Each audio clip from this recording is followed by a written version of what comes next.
22 अक्टूबर 2024 रोहतक से कुछ किलोमीटर दूर मदीना विलेज के पास एक सुनसान खेत में कुछ लोग खड़े थे।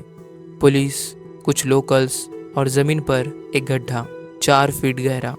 उस गड्ढे में एक लड़की थी, 19 साल की, 7 मंथ्स प्रेग्नेंट। उसके गले में मोबाइल चार्जर लटक रहा था। उसका नाम था सोनिया।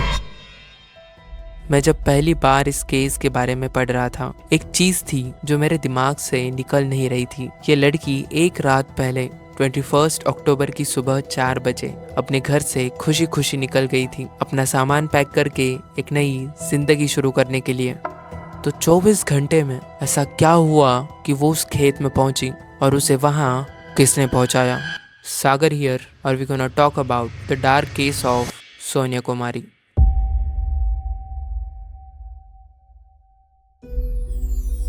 वेस्ट दिल्ली का नागलोई। जो लोग दिल्ली में रहते हैं वो जानते हैं कि ये कैसा एरिया है। टंगे हुए मकान, भीड़ भरी गलियां और एक दूसरे के ऊपर उठती बिल्डिंग। यहाँ एक किराए के मकान में सोनिया और उसकी फैमिली साथ रहते थे। फैमिली बिहार से थी। पापा जानवर का चारा बेचते थे, माँ दूसरों के घर काम करती थी। पैसा इतना नहीं था कि सोनिया की 10th के बाद पढ़ाई हो पाती। स्कूल बंद हो गया। अब यहाँ ज़्यादातर लोग रुक जाते हैं, बट सोनिया नहीं रुकी। उसने कुछ सेविंग्स जोड़ी और एक सेकेंड हैंड स्मार्टफोन खरीदा और इंस्टाग्राम पे रील्स बनाना शुरू कर दिया। जब पेरेंट्स काम पे जाते हैं, वो घर का काम ख़त्म करके कैमरा उठा लेती। सोनिया ने सिलाई सीखी ताकि वो खुद के कपड़े खुद सिल पाए और रील्स पे कुछ अलग दिखा पाए। वो शूट करने के लिए कनॉट प्लेस जाती और हॉनेस्टली यार ये काम भी कर रहा था। 7,000 फॉलोअर भी हो गए थे। कोलैबोरेशन शुरू ही होने वाले थे। जो लड़की स्कूल पूरी तरह से पढ़ नहीं पाई, वो रियल में एक इन्फ्लुएंसर बनने वाली थी। और इसी जर्नी के बीच उसकी लाइफ में एक बंदा आ जाता है जिसका नाम था भूत। सोनिया की बहन ने पहले नोटिस किया कि कुछ बदल गया है। फोन पे ज्यादा वक्त बिताना, बाहर पे जाना थोड़ा कम, और वो चेहरा जो सिर्फ तब आता है जब कोई पहली बार प्यार में पड़ता है। माँ ने पूछा, बहन ने पूछा, लेकिन सोनिया का एक ही जवाब था, उस लड़के का नाम भूत है। कोई फोटो नहीं दिखाई, कोई इंट्रोडक्शन नहीं कराया। फैमिली को इस भूत के बारे में एक चीज भी नहीं पता थी, ये आदमी है कौन और क्या बातें करता है। लेकिन फैमिली बस एक चीज जानती थी कि उसका नाम भूत है और सोनिया उस पर पूरी तरह से फिदा है। फोन में देखो तो हर जगह वही, कॉल लॉग में भूत, इंस्टाग्राम कॉन्टैक्ट्स में भूत, स्टोरीज में भूत। यहाँ तक कि दिवाली के 2023 में सोनिया ने एक पोस्ट डाली थी। उसमें एक लड़के को डेडिकेट किया था। कैप्शन में लिखा था, माय हबी। यहाँ सोनिया की कोई शादी नहीं हुई थी, कोई रिंग नहीं थी। वो सिर्फ 19 साल की एक लड़की थी, लेकिन वह उसे अपना पति मान चुकी थी। अब यहाँ एक चीज़ जो है मुझे समझ नहीं आ रही। जब मैं इस केस को पढ़ रहा था, ये भूत आखिर है कौन, इसका नाम क्या है, कहाँ रहता है और करता क्या है, ये आंसर मिलेंगे लेकिन थोड़ी देर बाद। पहले समझना ज़रूरी है कि सोनिया की फैमिली इस सब के बारे में क्या जानती थी और क्या नहीं। अगस्त 2024 में सोनिया की माँ रजनी देवी ने कुछ और नोटिस किया। सोनिया ने बाहर जाना बंद कर दिया था। जो लड़की मुश्किल से घर में रहती थी, वो अब लड़की पूरा दिन घर के अंदर बिता रही थी। और फिर एक दिन पता चला कि सोनिया 7 मंथ्स प्रेग्नेंट है। राइट, सोनिया 7 महीने की प्रेग्नेंट थी। बिहार से आए पेरेंट्स, कंजर्वेटिव बैकग्राउंड, बेटी की शादी भी नहीं हुई और वो प्रेग्नेंट है किसी ऐसे आदमी के लिए जिसका सिर्फ नाम पता है, भूत। लेकिन उस दिन सोनिया ने क्लियरली बता दिया कि ये जो बच्चा है वो संजू का है और मैं पूरी जिंदगी उसके साथ बिताना चाहती हूँ। संजू, ये था उस भूत का असली नाम। फैमिली ने एक्सेप्ट तो कर लिया क्योंकि उनके पास कोई दूसरा ऑप्शन नहीं था। लड़की अपनी बात पे अड़ी थी और संजू ने भी उसकी फैमिली को बता दिया कि उसके घर वाले उसे पसंद नहीं करते, तो उन्होंने मुझे घर से निकाला हुआ है। तो वो अकेला था सोनिया के साथ। 20 अक्टूबर 2024 करवा चौथ आया। सोनिया ने उस दिन करवा चौथ का व्रत रखा था, बिना शादी के एक आदमी के लिए जो अभी भी लीगली स्ट्रेंजर था।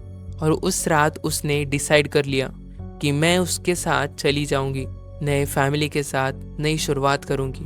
21 अक्टूबर सुबह 4 बजे पूरा घर सो रहा था। सोनिया ने क्वाइटली अपना सामान पिक किया। सिर्फ बहन जगी थी। सोनिया ने उसे बोला, संजू की माँ मुझे कभी एक्सेप्ट नहीं करेगी, इसीलिए हम अलग घर लेते हैं, टेंशन मत लेना। बाहर गाड़ी खड़ी थी जिसमें संजू था, यानी सलीम, क्योंकि यही था उसका असली नाम। हरियाणा का एक लड़का सोनिया के घर के पास किराए पर रहता था अपनी फैमिली के साथ, वही फैमिली जिसने उसे निकाला था। रास्ते में सलीम ने अपने 2 दोस्तों को पिक किया। सोनिया के लिए उन दोनों का आना नॉर्मल था शायद। सुबह 5 बजे रजनी देवी की आंख खुलती है। बेटी का बिस्तर खाली था। फोन किया, स्विच ऑफ लगा। कुछ घंटे बाद रिंग गई। दूसरी तरफ से एक मर्द की आवाज़ आती है, संजू बोल रहा हूँ, तुम्हारी बेटी तुमसे बात नहीं करना चाहती, बार बार कॉल करना बंद कर दो। सोनिया की माँ ने हाथ जोड़े, बस एक बार बात करवा दो। उसने फ़ोन रख दिया। उसी रात 11 बजे सोनिया के भाई मनीष ने फिर ट्राई किया। इस बार फिर से कॉल उठा। सलीम कुछ बोल रहा था, लेकिन मनीष ने ध्यान से बैकग्राउंड की आवाज़ों पे ध्यान दिया। कुछ लोग थे और उनमें से एक आदमी कुछ कह रहा था, गड्ढा और गहरा खोदो। ये सुनते ही मनीष को समझ में आ जाता है कुछ तो बहुत ज़्यादा गलत होने वाला है। पूरी फैमिली नागलोई पुलिस स्टेशन पहुंची। पुलिस ने रिफ्यूज़ कर दिया। दोनों बालिग हैं, लड़की अपनी मर्जी से गई है, हम कुछ नहीं कर सकते। यार ये पार्ट मुझे पर्सनली बहुत बुरा लगा। एक प्रेग्नेंट लड़की घर से गई है, भाई ने क्लियरली सस्पिशियस चीजें सुनी है और पुलिस का जवाब क्या आता है कि हम कुछ नहीं कर सकते। खैर 23 अक्टूबर को मनीष के पास एक कॉल आता है वेस्ट बिहार पुलिस से। उन्होंने एक लड़के को बिना नंबर प्लेट की बाइक के साथ पकड़ा था। उस लड़के के पास सोनिया का आधार कार्ड था और उसके पापा का भी आधार कार्ड था और वो लड़का था सलीम। पुलिस जब सलीम को इंटेरोगेशन में ले जाती है तब सलीम ने सब कुछ कबूल किया। वो सोनिया से तंग आ चुका था। सोनिया उसके मामले में बहुत ज़्यादा सीरियस हो चुकी थी और जब उसे पता चला कि सोनिया 7 मंथ्स प्रेग्नेंट है तो वो और ज़्यादा परेशान हो गया। सोनिया बार बार उससे एक ही बात कर रही थी कि हम शादी कब करेंगे, मुझे तुम्हारे साथ रहना है। इन्हीं चीज़ों से वो बहुत ज़्यादा परेशान हो चुका था। उसे सोनिया से छुटकारा चाहिए था। उसे अभी कोई जिम्मेदारियां नहीं उठानी थी। इसी कारण उसने अपने दोस्तों के साथ मिलकर सोनिया को सुबह 4 बजे उसके घर से उठाया। बहादुरगढ़ से रोहतक हाईवे पर रात के 10-11 बजे के आसपास वो मदीना विलेज के पास एक खेत में रुके। उन्होंने एक चार्जर की केबल से सोनिया का गला घोट दिया और 4 फीट गहरा गड्ढा खोद के उसे वहाँ दफना दिया। और वही रात 11 बजे मनीष ने उसे कॉल किया था। जब मनीष ने सुना था गड्ढा और गहरा खोदो, तीनों ने उसे दफनाया, वापस गाड़ी में बैठे और दिल्ली आ गए सीधा, जैसे कुछ हुआ ही नहीं। इस केस में एक चीज़ जो है मैं बार बार सोचता हूँ, सलीम ने एक फेक आइडेंटिटी बनाई, संजू, भूत, और ऑलमोस्ट 1 साल तक मेंटेन की। रोज़ उठ के उसे मैसेज करना। 19 साल की लड़की के साथ जो सिर्फ अपनी फैमिली की ज़िंदगी बेहतर करना चाहती थी। सोनिया के पास 7000 फॉलोअर्स थे। वो कोलैबोरेशंस, प्रमोशंस के इतने पास थी। एक अलग और नई ज़िंदगी पॉसिबल थी उसके लिए, लेकिन उसे वो नहीं मिल सकी। मैं तुम्हें कोई लाइफ लेसन नहीं दूंगा, तुम समझदार हो, बस इतना कहूँगा। ये सोनिया की स्टोरी सिर्फ एक क्राइम केस नहीं है, ये एक लड़की की स्टोरी है जो अपने सपनों के लिए सीरियसली लड़ रही थी और किसी ने उसे ख़त्म कर दिया। ये था आज का केस। मैं हूँ सागर, अपना ख्याल रखना। मिलते हैं अगले केस के साथ। Thanks for watching, subscribe.